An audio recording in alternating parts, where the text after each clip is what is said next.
Hey guys, welcome back to another video. So I just wanted to do a quick review of Deliver Us Mars because I've just finished a Let's Play of it. This isn't going to be like an in-depth review or anything, it's just a casual review of me as someone who's just played the game, and it's basically a casual review. I've got a few bullet points. I'm not writing a script or anything like that, so just a few bullet points to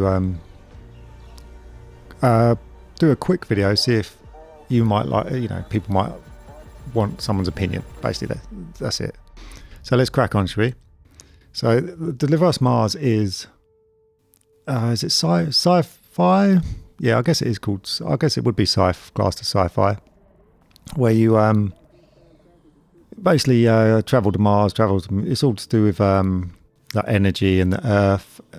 It's set in like 2068 or 2168. I can't remember now. One of them two. But yes, it's not an action game or anything like that. It's more of a story game than anything else. But let's crack on to the first thing you see, obviously, with any game is how it looks. And the graphics to me are serviceable. They're nothing special, but they're not bad either. And the game runs really well. I was consistently well over 100 FPS easily, with a 4070 on 1440p. On the highest settings, mostly for the highest settings. So it looks fine, nothing amazing, nothing bad, very serviceable, no complaints on that side of things. The next thing you're going to notice obviously is sound. So the sound and the voice acting. The music is good, it suits the atmosphere very well. Nothing stands out, but there's nothing that you think, oh, that sounds bad either. There's going to be a bit of a theme with this review. Same with the graphics. The sound, the music design is good, and the sound is good.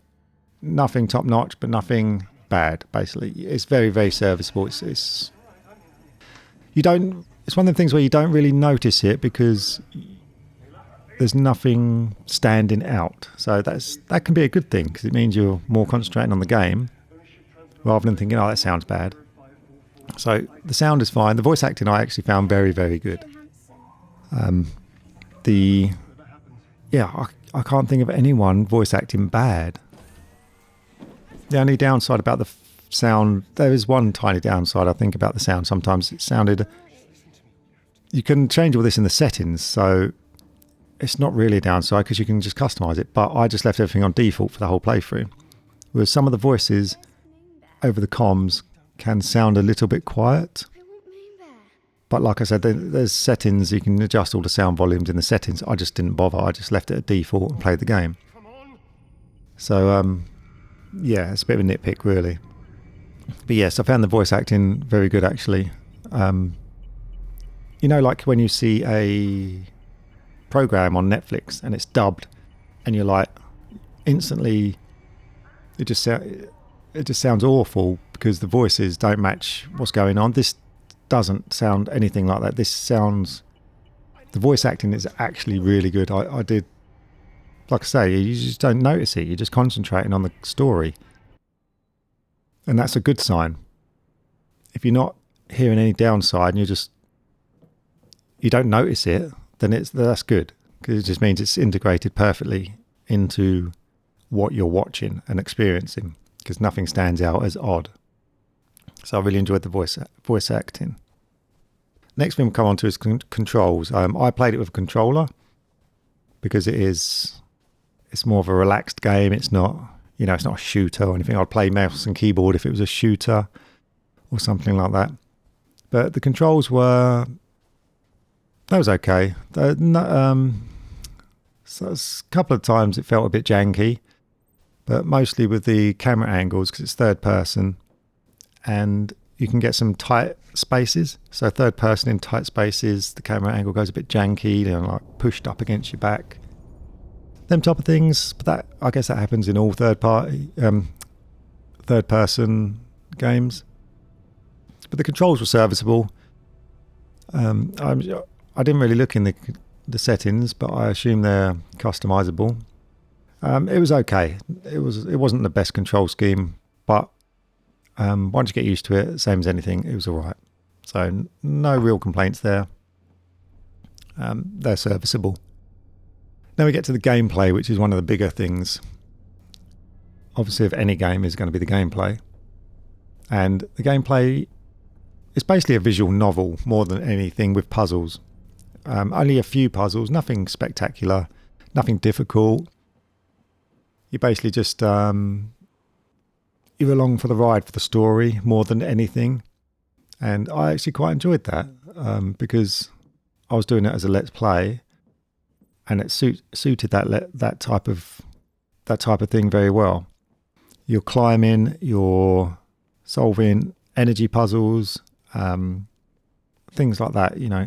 When I say energy puzzles, I mean puzzles to turn the power on to get to certain places, that type of thing. There's no shooting, there's no violence. I did quite enjoy the ship takeoffs where you got to do all the procedures. It's very easy. I mean, there's no challenge to it, but I found it quite good actually, the way you got to do it all. So yeah, nothing too strenuous. It's it's a very relaxed game, which suited what I was using it for, which was a let's play. And that sort of bleeds into the story, which I didn't know at the time when I started that this was a sequel to another game called Deliver Us Moon. I didn't know that at all. Now I know. I will go back and play the first one, and I'll probably do a let's play of it at some point. But yeah, I didn't know it was a sequel, and I think a couple of parts in the games might have been a bit confusing because I think they're referring to what happened in the first game, but I was still able to understand the premise of what was going on. Basically, I was under the impression you don't have to play the first one to play this, because I understood by the end of the game, I understood what was going on. Basically, the premise of the story is the Earth is dying, or in trouble environmentally. There's energy sources on the moon, which I think was the first game, so you don't really play much of that. That's just part of the story. And then there's some conflict between characters, and these arcs are stolen and gone to Mars, and that's basically the premise of it. You're in Mars and you get a message, and then you've got to go there and see what's going on and try and bring these arcs back. It's I don't want to give too much away really, because the whole game is the story, so I don't really want to say too much into the story, but I found it very interesting. There's conflict between characters, there's a lot of emotion. It's it actually draws you in a bit. You actually do get connected to these characters. But yeah, I found the story pretty good actually. And this sort of a thing all the way through here. So it was good, nothing great, but not bad. There's nothing bad, but it's not like going to stand out as excellent. Basically, it's the whole premise of the game. I guess that brings on to the conclusion. That would be my conclusion. It's good if you like story-driven games and quite a relaxed game, not an action game or anything like that, then this is good. That's basically it. It's good. It's not great, but it's not bad. It's good. It's playable, and I would recommend it if you're into sci-fi or just space stories. It's like like on Netflix you get limited series. It's like it's like being on the inside of a limited series space Netflix series. That's how I would describe it. That's how it felt. I liked the game and I would recommend it. So thanks for watching. I have got a Let's Play of it if you want to watch that.